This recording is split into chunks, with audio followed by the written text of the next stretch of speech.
Jean-François Primeau pour ODH TV. ODH Note, j'ai avec moi nul autre, le grand Marc Saint-Germain. Marc, comment ça va? Ça va bien, Jean-François. Puis je suis pas tellement grand, là. Je mesure Non, 5 pieds 5. Directeur Moufon Canada. Directeur adjoint. Oh, excusez-moi, directeur adjoint. Qu'est-ce que tu peux nous dire là-dessus? En passant, félicitations, c'est super. Merci. Moi, j'ai joint le MUFON comme enquêteur en 2014 avec Jean-Charles Moyen. OK.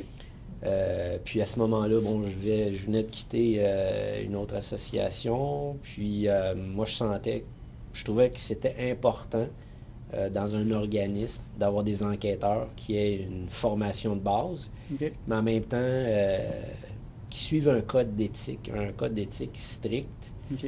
Parce que l'ufologie, c'est un domaine qui est très, très sensible.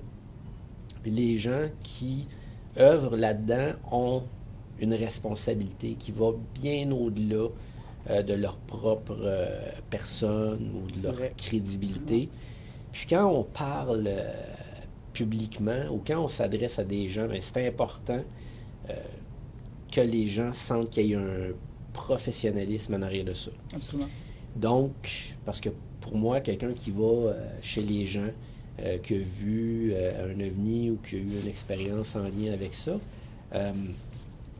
cette personne-là doit savoir ce qu'elle fait, mais en même temps, doit être capable de répondre à des questions, puis doit être capable de suivre une éthique professionnelle. Parce que la personne que vous rencontrez, après ça, l'image qu'elle a d'un enquêteur ufologue, pour elle, elle va généraliser. Elle va dire, c'est ça un enquêteur ufologue. Donc, s'il y a quelqu'un qui arrive chez vous, qui n'est pas préparé, puis bon, c'est fait à peu près n'importe quoi, il n'est pas organisé, mais la personne, c'est ça qu'elle va se dire. C'est ça un enquêteur ufologue, c'est une gang d'amateurs qui connaissent rien, puis j'ai regretté, parce que ces gens-là, là, ils font confiance. Là, ils vont vous parler de choses qui ne parlent pas à personne. Okay? Parce que c'est un gros tabou. C'est tabou, c'est ça. On parle d'un sujet tellement sensible. C'est un gros tabou, effectivement. Puis moi, j'ai fait une recherche. D'ailleurs, c'est ce fameux tabou-là qui m'a amené à m'intéresser de plus près à l'ufologie, puis à véritablement m'investir là-dedans. C'est en 2008, j'ai publié mon premier livre, L'ère du chaos, Histoire secrète de l'humanité. Puis, quand j'ai fait les recherches pour écrire ce livre-là, c'est une recherche, là, je dis 10 ans, là, ça c'est un 10 ans qui était plus intensif, mais ça remonte à, je vais dire, depuis que j'ai l'âge de 6-7 ans, que je sens qu'il y a quelque chose qui ne fonctionne pas dans ce qu'on nous dit, tant au niveau historique, au niveau anthropologique, qu'archéologique. Je trouvais des inconsistances. Là. Ce que je comprends, c'est que tu as toujours eu cette passion-là, tu as toujours été appelé, c'était un peu inévitable que tu finisses, que tu deviennes ufologue ou chercheur en ufologie. Bien, c'est pour revenir à ce que je disais, ce qui m'a amené à l'ufologie, c'était le tabou. Parce que quand j'ai écrit ce livre-là, moi j'ai fait une étude comparée des mythes. J'ai étudié la mythologie sumérienne, grecque, égyptienne, hindoue, maya, aztèque. Wow. Donc c'est pour ça, là, c'est vraiment ça, cette recherche-là sur 10 ans, parce qu'il faut que tu les lises, ces documents-là, puis il faut que tu les relises, puis tu en fasses une interprétation. Puis à un moment donné, c'est ça, là, j'ai fini par trouver des évidences corroboratives entre les mythes, puis c'était évident, même très clair, que toutes ces anciennes civilisations-là disaient avoir été implantées ici avec leur science, leur culture, puis même leur langue à l'extrême. Okay. Donc, quand j'ai commencé à donner des conférences après la sortie de mon premier livre en 2008, je parlais d'implantation des civilisations, de manipulation du bagage génétique humain, etc., etc. Puis les gens étaient choqués, parce que je ne parlais pas juste d'OVNI, là, je parlais véritablement que notre civilisation actuelle, on avait été implanté un peu partout, puis les gens sortaient de la salle. Mais c'est un petit peu un incontournable, tu sais, je veux dire, on a beau faire des liens, d'étudier les témoignages dans le temps, ça, je passe rapidement à la roue d'Ézéchiel, excuse-moi, j'ai un petit peu la difficulté à le prononcer, pardon. Bon, la roue d'Ézéchiel, après ça, on a des observations aussi dans la Bible. Bon, on parle de Néphilim, on parle de ces géants-là, The Daughter of Man, The Man of Renown. Est-ce que c'est un peu un inévitable de venir à la conclusion de dire qu'ils ont toujours été ici, maintenant le phénomène prend ses distances avec l'humanité, s'adapte un peu en termes de forme, et peut-être qu'on doit s'attendre à quelque chose pour le futur en termes d'ufologie. J'ai comme l'impression qu'il y a une augmentation d'observation, surtout au Québec. Ben, le phénomène, je ne peux pas dire qu'il se détache de l'humanité, c'est plutôt l'humanité qui s'en détache du phénomène.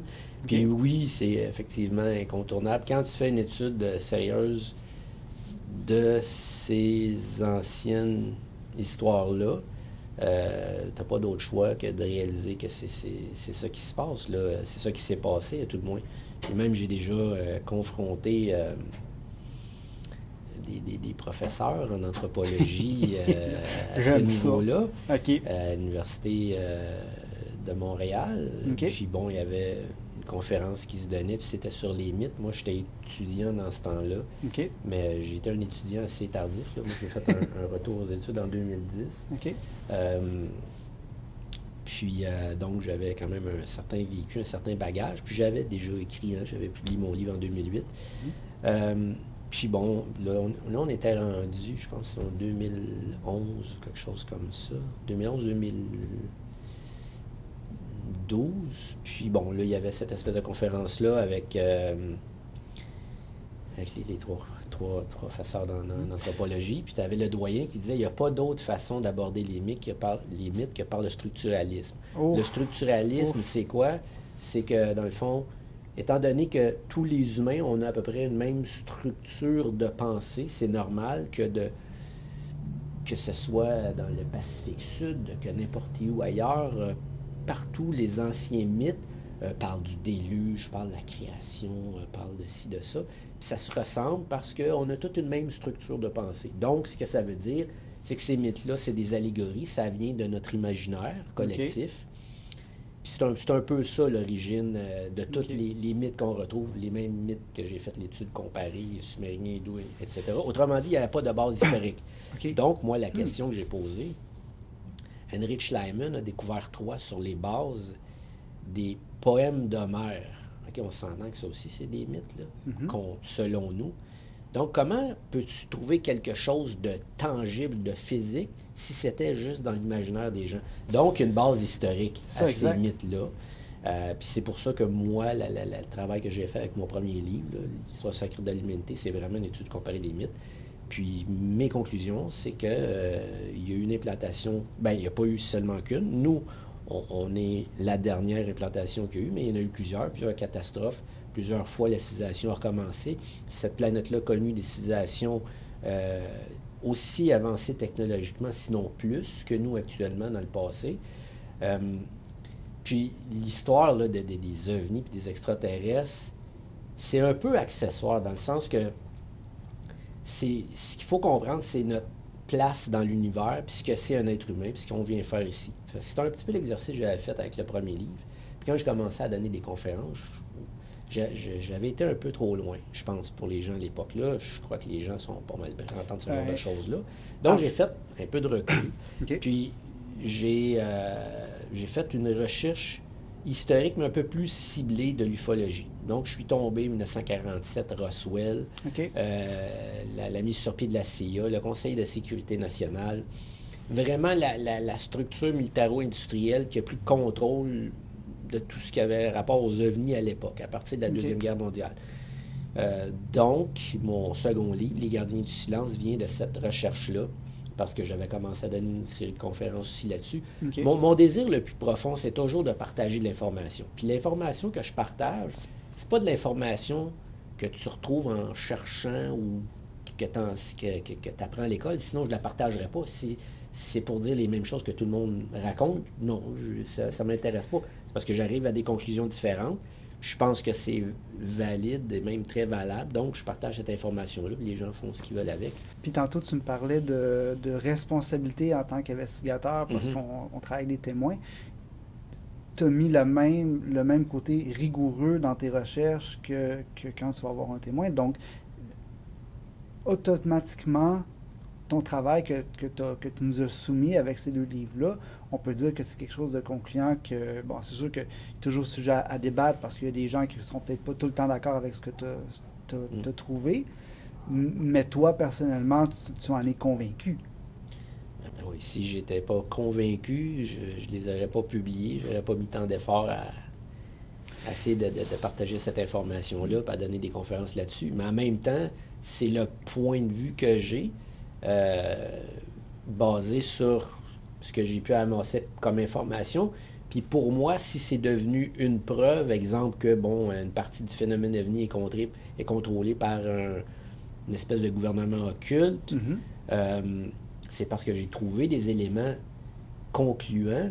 Puis dans mes ouvrages, mais je partage ces éléments-là. Je ne fais pas juste arriver et dire voici, c'est ça qui se passe. Je dis voici, c'est ce que je pense que c'est, parce qu'à cause de ça. C'est pas dit de même. Je l'écris d'une façon un petit peu plus agréable à lire. Okay. Comme le livre des Gardiens du silence. Tu peux presque lire ça comme un livre d'histoire, si on veut, parce que c'est fait d'une façon chronologique. Mais en même temps, ce que j'essaie de faire le plus possible, c'est que les gens comprennent le contexte de l'époque. C'est ça qui est important.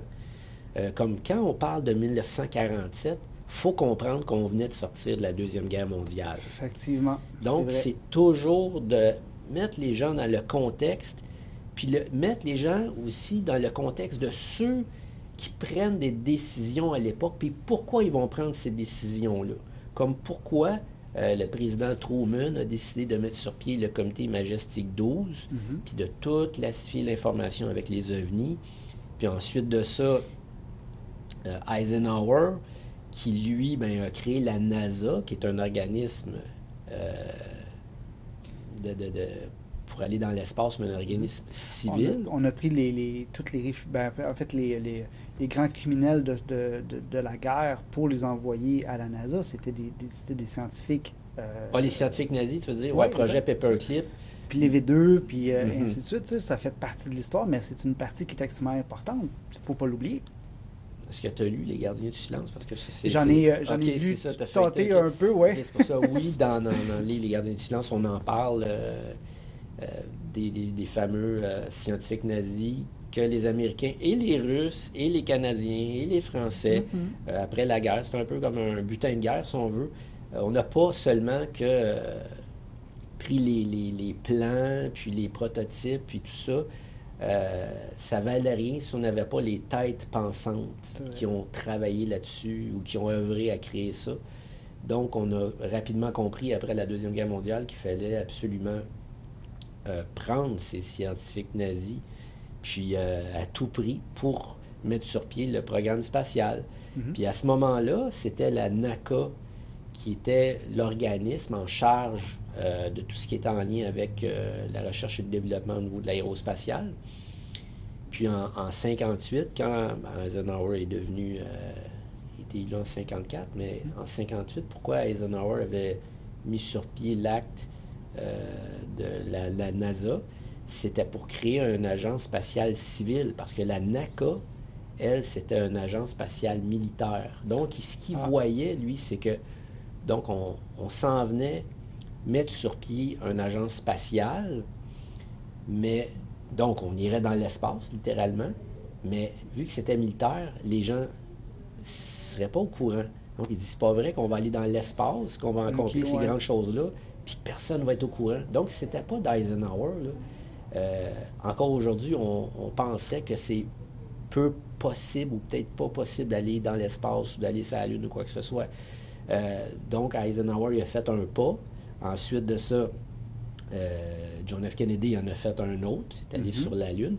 Mais lui, c'était pas seulement aller sur la Lune, Kennedy, qu'il voulait faire. Lui, il voulait prendre contact avec des civilisations pacifiques. Puis ça, on a des documents, c'est écrit noir sur blanc, qui datent de 10 jours avant son assassinat. Lui, il voulait faire un programme spatial conjoint avec la Russie. Puis si on se rappelle, dans les années 60, c'était très tendu, les relations entre les États-Unis et la Russie.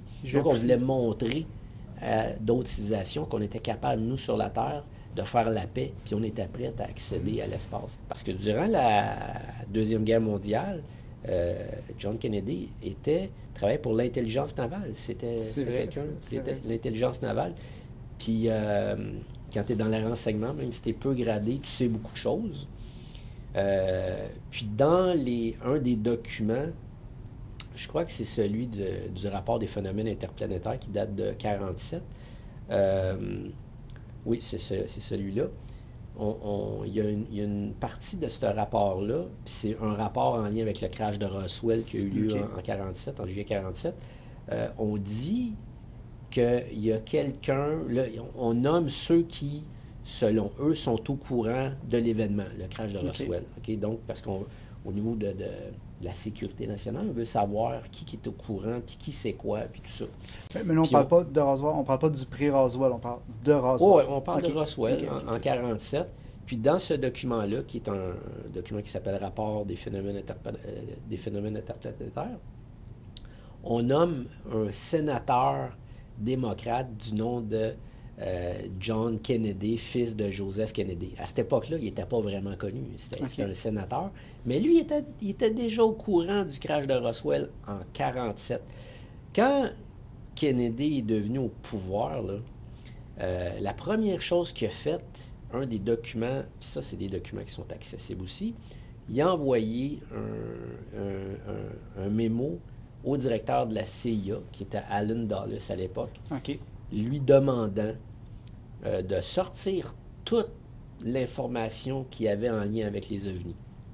Parce que c'était eux qui géraient ça à l'époque. Une couple de semaines plus tard, Alan Dulles lui renvoie une lettre lui disant qu'il ne pouvait pas rien lui donner au niveau de cette information-là parce que cette information-là était gardée sur la loi de la commission atomique, d'énergie de la commission atomique. Donc, on disait, excusez, Président, tu ne peux pas avoir accès à cette information-là. Puis c'est là encore aujourd'hui. Puis, mais Kennedy, non content de ça, quand on regarde la chronologie des événements, on s'aperçoit qu'Alan Dulles démissionne peu de temps après cette lettre-là. Donc, Alan Dulles n'a pas démissionné à cause du fiasco de la baie des Cochons qui est arrivé au niveau chronologique bien avant ça. Au niveau de la lettre qui dit que tu ne peux pas avoir accès à l'information à cause de la loi sur l'énergie atomique, c'est quelques semaines après la démission de Dulles. Puis ensuite, tu as un nouveau directeur de la CIA, John McCone. Puis John McCone, comme nouveau directeur de la CIA, reçoit une lettre, un mémo du président Kennedy. Lui, puis l'entête, ça s'appelle « L'autorité du directeur de la CIA déclarée ». Une mauvaise traduction, mais en d'autres termes, c'est on met au clair ce qui est la structure du renseignement au niveau des États-Unis. Puis dans cette lettre-là, ce qu'on dit, bon, là, on dit, je vais mettre les choses au clair. Le directeur de la CIA dirige l'ensemble du renseignement civil et militaire, parce que tu sais, tu as le renseignement de l'armée de l'air, de la marine, puis de l'armée de terre, puis tu as le renseignement civil, qui est l'Agence centrale de renseignement. Mais le directeur de la CIA, l'Agence centrale de renseignement, est à la tête de l'ensemble du renseignement des États-Unis et se rapporte au président des États-Unis. Ce qu'ils viennent de dire, c'est moi le boss. Si moi je te demande quelque chose, tu vas me répondre. C'est simple comme ça. Après ça, c'est là qu'il commence à faire ses démarches pour faire un programme conjoint avec l'URSS. Donc, il a envoyé un mémo à la NASA, à la CIA aussi. Puis, tu as un autre document qui est une transcription téléphonique de la NSA, qui est l'Agence de sécurité nationale, qui, eux, ils avaient mis Kennedy sous écoute. Donc, c'est une transcription téléphonique un peu comme celui de Marilyn Monroe, mais là, c'est John F. Kennedy. Puis donc, dans cette transcription téléphonique de la NSA, c'est tous des documents qui sont accessibles aujourd'hui, puis c'est des vrais documents. C'est une conversation téléphonique entre lui, puis le président russe de l'époque, Khrouchtchev, lui, parlant d'un programme conjoint pour aller sur la Lune, mais en même temps, ce qui parle surtout, c'est des ovnis. C'est des ovnis. Tu vois ça dans ton champ? Tu veux-tu qu'on coupe? On va arrêter ça juste 30 secondes. Oui, parce qu'on va faire.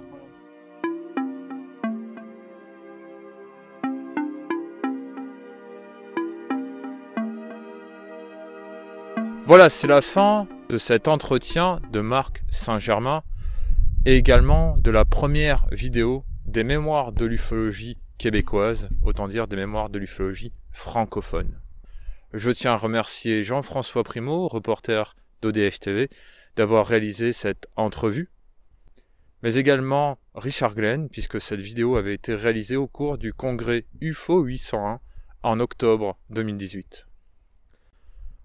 Je vous donne rendez-vous prochainement avec une autre vidéo provenant du Québec.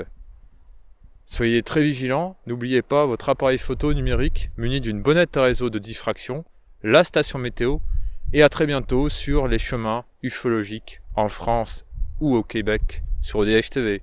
Au revoir.